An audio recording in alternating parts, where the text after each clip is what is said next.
In the winter of 1978, an 18-year-old boy was thrown out into 12 degrees of cold. A week later, rescuers found him alive, in an 80 degrees of cabin no one believed could work. The winter of 1978 did not arrive all at once. It crept in quietly, day after day, tightening its grip until the cold stopped feeling temporary and began to feel permanent. By mid-January, people no longer asked, "How cold is it?" They already knew. The air itself burned. Metal stung bare skin. Breathing felt sharp, like swallowing glass. Radios warned that temperatures were falling toward 12 degrees, and that the wind would make it worse. Much worse. In small rural towns, winter wasn't an inconvenience. It was a test. Power lines iced over, fuel ran thin, barn animals stopped moving, and when the snow came heavy, it didn't just cover roads, it erased them. That was the night Evan Calder was told to leave. Evan was 18 years old by the calendar, but nothing about him looked grown. He was short, barely reaching the shoulder of most men. His frame was narrow, almost fragile, swallowed by a wool coat 2 sizes too large. His face still carried the softness of a child, the kind people associate with someone who hasn't yet learned how the world works. Strangers often guessed he was 13, maybe 14. They spoke over him, around him, rarely to him. Inside the farmhouse, the stove glowed orange. Heat filled the kitchen in slow waves. Outside, the temperature was already sinking, the sky turning that hard, pale color that only appears before extreme cold. Evan stood near the door, with a small bag at his feet. Inside it were a blanket, a flashlight with weak batteries, and a few cans of food that rattled softly when he picked it up. His stepmother didn't raise her voice. She didn't have to. The words were simple, final. "You're grown now. You can't stay here." No argument followed, no discussion. Just a hand turning the lock once he stepped outside. The sound cut through the night sharper than the wind. Evan stood there for a moment, the cold already biting through his gloves. Behind him, the house remained warm, solid, alive. Ahead of him, the road disappeared into darkness and blowing snow. Most people would have walked toward town, hoping someone else still had power, fuel, mercy. Evan didn't move toward the road. He turned the other way. Months earlier, while helping tear down an old shed for scrap, Evan had noticed something that stayed with him. The smallest room in the structure, the one barely big enough to stand in, had been the warmest. Even without insulation, even without a fire. The larger spaces leaked heat through every seam. The small one kept it trapped. At the time, it seemed unimportant. A quiet observation made by a quiet boy. Now, it mattered more than anything. Evan stepped off the path and into the trees. Snow crunched beneath his boots as the wind picked up, threading through branches like a warning siren. The forest wasn't friendly, but it offered something the open road didn't: protection, windbreak, cover, silence. Half a mile in, on a slight rise shielded by thick pines, Evan stopped. He knelt, brushing snow away with bare hands until frozen ground showed through. This was the place. There was nothing here yet that anyone else would recognize. No structure, no shelter. Just an idea that had been forming slowly in Evan's mind since the previous fall. He had never told anyone about it. People didn't listen to boys who looked like children. Instead, he had prepared quietly, observed quietly, learned quietly. The temperature dropped another degree. Evan worked without panic. Panic wasted heat. Panic wasted energy. He cut deadfall branches and dragged them close. He set the footprint low to the ground, smaller than any cabin most people would consider livable. He didn't build upward. Height stole warmth. Space demanded fuel. He built tight, every motion deliberate, fingers stiff, breath fogging the air so thick it looked like smoke. By the time the blizzard arrived in full force, the outline of a shelter existed where nothing had stood before. The wind roared now, flattening snow sideways. Somewhere beyond the trees, roofs would soon begin to fail. People would stack blankets, burn furniture, and still shiver inside houses too large to save them. Animals would freeze in open fields. Engines would not start again. Evan kept working. The night swallowed the forest completely. Snow filled every sound. And as the deadliest winter of 1978 tightened around the land, an 18-year-old boy, who looked like he should still be in school, kept building something most people would never believe could work. Because Evan Calder wasn't trying to outfight the cold, he was trying to outthink it. By the time the blizzard fully closed in, the forest no longer felt like a place. It felt like a sealed room. Snow erased depth. Distance vanished. The world beyond the trees stopped existing, reduced to a wall of white and noise. Wind pressed against Evan's body from every direction, slipping through his clothes, biting into his wrists and neck. The temperature was falling fast now, sinking toward 12 degrees, the kind of cold that didn't just chill skin, but drained thought itself. Evan knew he was on borrowed time. He kept the shelter small on purpose, smaller than instinct told him was safe. Most people built cabins the way they imagined houses should be built. Tall enough to stand, wide enough to move, big enough to feel normal. Evan ignored all of that. Normal had already failed him. Normal had locked a door behind him and sent him into the cold. He stacked the logs low, no higher than his chest, sealing gaps with frozen mud and moss until his fingers went numb. He packed snow against the outside walls, not brushing it away like people always did, but piling it on deliberately. Snow wasn't the enemy. Moving air was. Snow trapped air. Trapped air held heat. It was something trappers and animals understood, even if townspeople didn't. By the time darkness swallowed the woods completely, Evan crawled inside. The space barely allowed him to sit upright. The ceiling hovered just above his head, close enough that his breath brushed it and returned as warmth. The walls pressed in on every side, but instead of panic, Evan felt something unexpected settle over him. Control. He struck a match with hands that shook more from exhaustion than fear. The tiny stove, welded together months earlier from scrap metal he'd hidden in the woods, caught slowly, reluctantly, like it too was uncertain whether this was worth the effort. Then the flame steadied. A faint orange glow filled the cabin, pushing the darkness back inch by inch. Outside the wind screamed. Inside the air changed. At first, it was barely noticeable. A subtle difference between pain and discomfort. Then Evan realized his hands no longer burned. His breath no longer fogged the air as heavily. The cold retreated, not fully, not yet, but enough to matter. He fed the stove carefully, never rushing, never letting the fire grow too large. A roaring fire ate fuel fast and demanded attention. A small fire could last.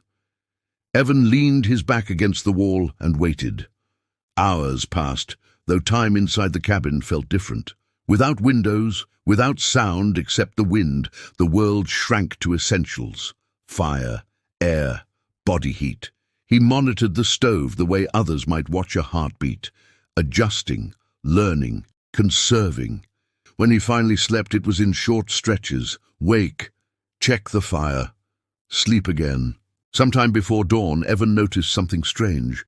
He was warm, not just surviving, not just avoiding death. Warm enough that he loosened his coat, warm enough that his muscles relaxed instead of clenching against the cold. He reached into his bag and pulled out the small thermometer he'd taken from the shed weeks earlier. He hung it from a nail near the ceiling and waited for the needle to settle. It climbed, slowly, steadily, 60 degrees. Outside, the storm intensified. Snow buried the trees up to their lower branches. Wind flattened drifts into walls. In nearby houses, ones with high ceilings, big rooms, and windows facing every direction, people burned through fuel trying to heat space they couldn't possibly contain. Inside Evan's cabin, the thermometer kept rising. 70 degrees. By the second night, the storm showed no sign of stopping. The radio warnings Evan had heard earlier about road closures, power failures, emergency shelters meant nothing now. There was no leaving. There was no help coming. Anyone caught outside would either find shelter or disappear. Evan fed the stove once more and watched the needle settle. 80-degree phase. He stared at it for a long moment, not smiling, not celebrating, just absorbing the meaning of it. Outside, the air could kill a man in minutes. Inside this space barely larger than a closet, he was warmer than people huddled together in houses 10 times the size. The cabin didn't creak, it didn't groan, it didn't fight the storm. It ignored it. The third day blurred into the fourth. Evan rationed food carefully, melting snow for water, keeping movement slow and intentional. Every action had a cost. Every mistake burned energy he couldn't replace.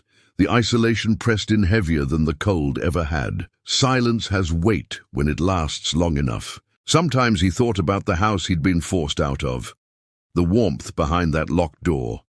Other times he thought about nothing at all. Thinking burned energy too. On the 5th day, he heard a sound that wasn't wind, a crack, distant, heavy. Somewhere beyond the trees, a structure had failed, a roof, a beam, maybe a barn collapsing under snow that had nowhere left to go. Evan closed his eyes and listened until the sound vanished back into the storm. He didn't move. By the 7th morning, the wind weakened. Snow fell straight down instead of sideways. Light filtered through the trees for the first time in days. The storm had spent itself. Evan checked the thermometer one more time. 80 degrees. He reached for the door, paused, and took a breath. When he pushed it open, cold flooded in like a living thing. The contrast was shocking, painful, real. He stepped out into a world reshaped by winter, trees bent, drifts piled higher than his shoulders, silence stretching in every direction. In the deadliest winter of 1978, people had frozen in houses, built to protect them. And in the middle of the woods, a boy who looked like a child stepped out of the smallest shelter imaginable, alive, steady, and warm, into the wreckage of a storm that had spared almost no one. The storm did not end with noise. It ended with absence. After 7 days of wind that never rested, the forest fell into a silence so complete it felt unnatural. No branches creaked. No snow shifted. Even the air seemed to hold still. The sky cleared into a pale, colorless blue, and the cold sharpened again, clean, cutting, unforgiving. The temperature remained far below freezing, but without the wind, the damage revealed itself. Evan stepped out of the cabin slowly. The snow reached his chest in places, packed hard by days of relentless wind. Trees leaned at odd angles, some snapped clean in half. Paths he once knew were gone entirely, replaced by drifts that looked more like frozen waves than snowfall. The world had been rearranged while he slept. He didn't walk far. There was no need. From the edge of the trees, he could already see what the storm had done.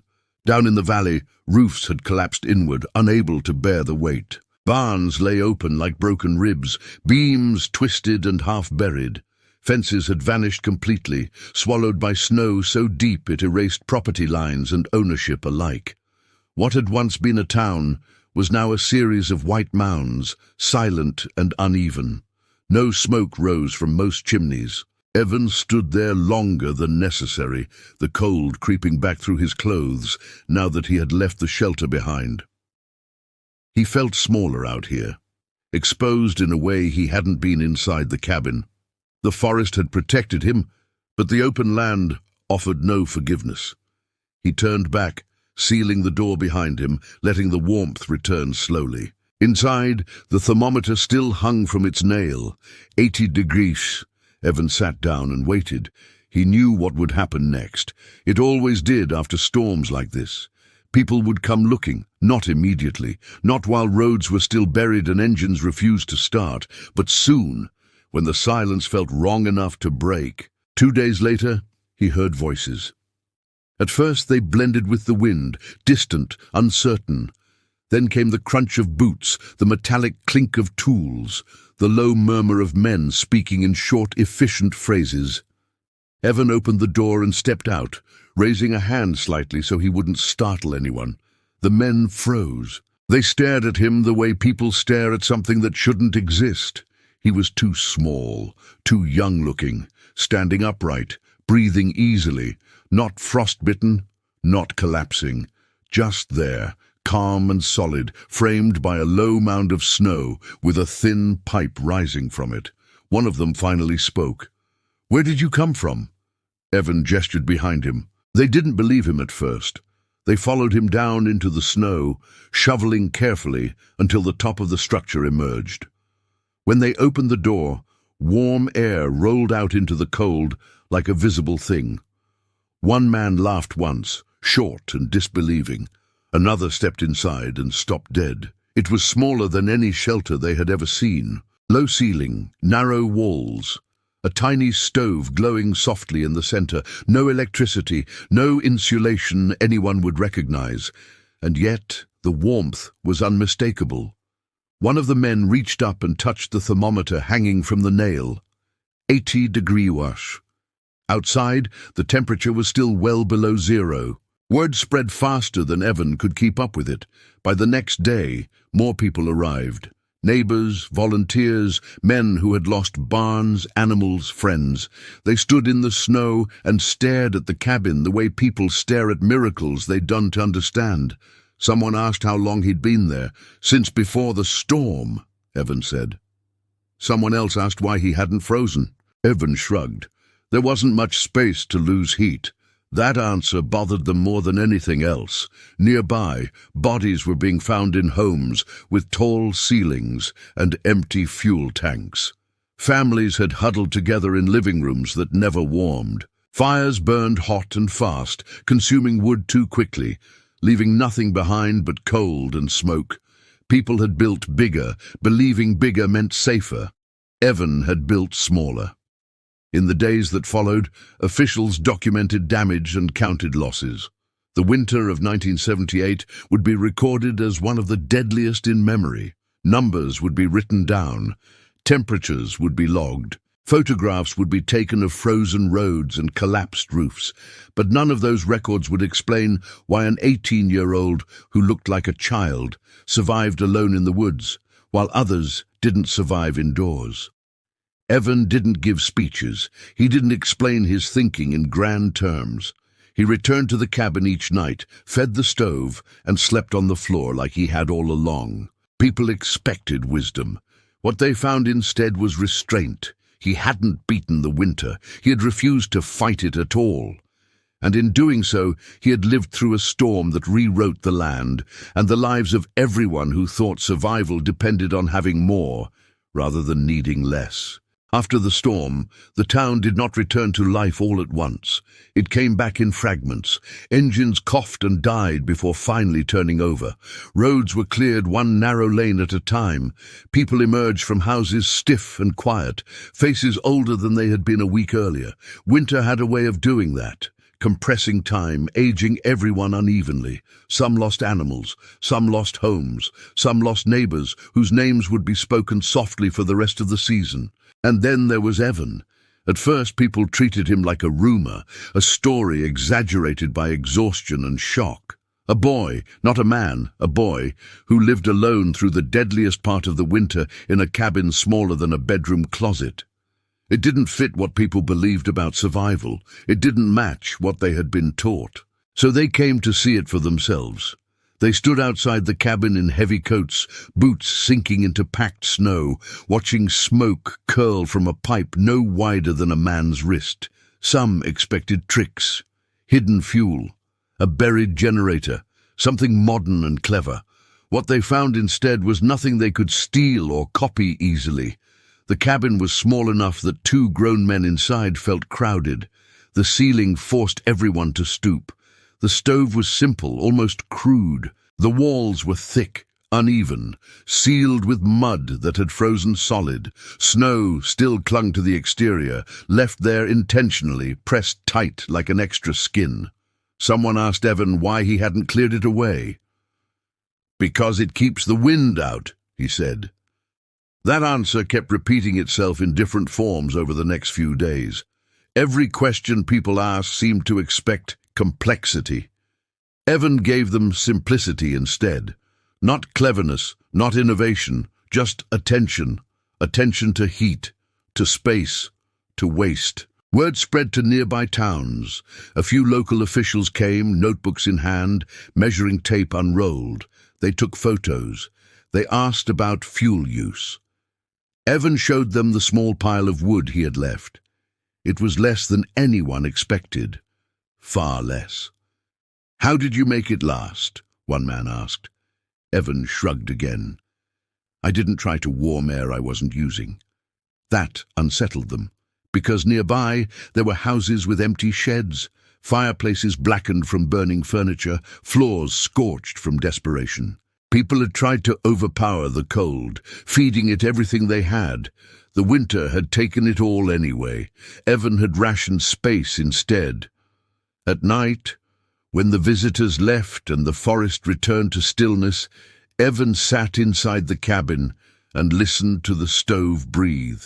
He wasn't proud, he wasn't bitter, but something had changed. Not in him, in how the world looked at him. People no longer spoke over his head. They asked. They waited. Some nights he heard shouting from the valley, arguments, grief. Cold doesn't just break structures, it cracks relationships. Families argued over fuel, over blame, over who should have prepared better. Evan stayed where he was. The cabin had never lied to him. It gave back exactly what he put into it. A few men suggested he move into town now that the storm had passed, stay with someone else, sleep in a real bed. Evan declined. The cabin was warm, predictable, honest. As days passed, the story hardened into something people repeated with certainty. While others froze, the smallest shelter stayed warm. It made some uncomfortable. It made others curious, a few quietly angry, because it implied that loss hadn't been inevitable, that maybe survival wasn't about luck alone. One afternoon, Evan walked with a group inspecting a collapsed barn. The roof had failed inward, snow crushing beams that were decades old. One of the men kicked at the wreckage and shook his head. "Too big," Evan said quietly. The man looked at him. "What?" "Too much space to keep warm," Evan replied. "Too much roof to hold snow." No one argued. The winter of 1978 would later be described with numbers, temperatures, snowfall totals, death counts. But numbers didn't explain the look on people's faces when they stood inside Evan's cabin and felt warmth where none should have existed. They didn't explain why a boy who looked like he should have been protected ended up being the one who understood protection best. Evan never said the storm was a lesson. He never framed it that way. But the people who survived carried something forward with them. Some built smaller sheds the next summer, some lowered ceilings, some stopped clearing snow from certain walls. Small changes, quiet changes, the kind that don't make headlines. The cold had exposed something the town didn't want to admit. They had built for comfort, not survival, for appearance, not efficiency. Bigger had always felt safer, until it wasn't. And in the middle of that reckoning stood Evan Calder, still short, still quiet, still looking younger than his years. Only now, when winter came again and the temperature began to drop, people watched his chimney first. Not because they expected a miracle, but because they had learned, too late for some, that warmth favors those who listen before the storm arrives. The storm was over, but winter was not. By late February, people began to realize that surviving the blizzard had only been the beginning. Roads reopened, but fuel was still scarce. Repairs took weeks. Animals lost during the storm meant food shortages later. The cold lingered in a quieter, more patient way, settling into wood and bone, reminding everyone that the season had not finished with them. Evan stayed in the cabin. He could have moved into town. Several families offered him a spare room. Some offered work, others offered charity disguised as kindness. Evan thanked them all and declined. The cabin had become more than shelter. It was predictable, controlled, honest. In a world that had proven unpredictable, that mattered. Each morning he stepped outside to check the sky, the snowpack, the trees. He measured how much wood remained, how much snow needed melting, how little movement he could get away with. Survival was not dramatic anymore. It was repetitive, quiet, boring in the way that only safe routines can be.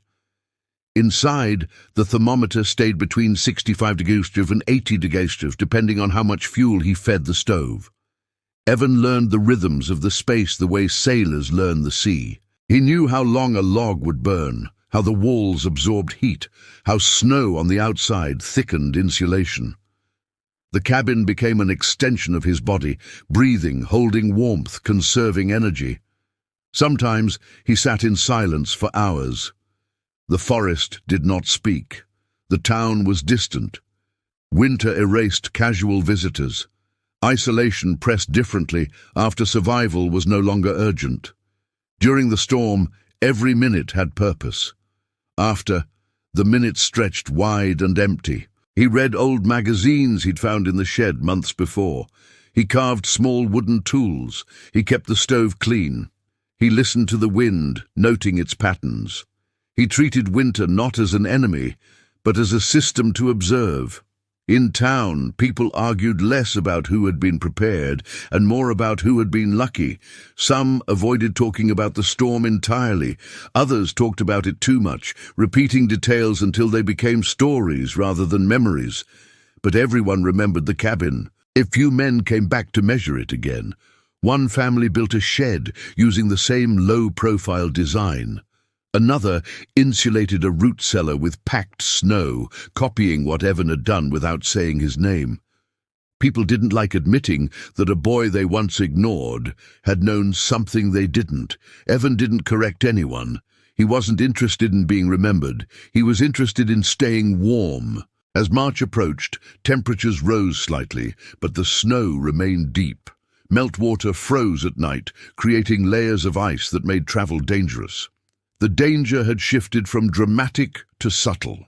Slips, falls, hypothermia from damp clothes, accidents that came from exhaustion rather than storms. Evan adapted again.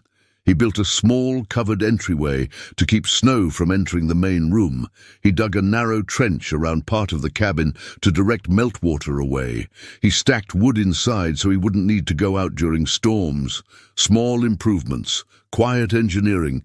He never expanded the cabin. People suggested it. "Now that you're safe, why not make it bigger?" they asked. Evan shook his head. Bigger meant colder. Bigger meant waste. Bigger meant risk. The cabin had done exactly what it was supposed to do. He saw no reason to change it. Some nights he thought about the house he'd been kicked out of, the locked door, the warmth he'd been denied. But the thoughts came without anger. Cold changes anger into something slower, heavier. He didn't imagine confrontations. He imagined measurements, how much heat that house lost, how tall the ceilings were, how many windows faced the wind. He wondered if anyone inside had ever thought about those things. By early spring, the worst had passed. Snow began to recede. The ground softened. Birds returned cautiously, testing the silence. The town began to rebuild roofs, barns, routines. Life resumed in a changed, quieter shape. Evan remained in the cabin a while longer. He watched the snow line retreat up the trees. He listened to meltwater drip through the forest. He felt the inside temperature stabilize without effort, the stove burning less frequently as the sun began to matter again. He had survived the deadliest winter of his young life alone, in a space no larger than a closet.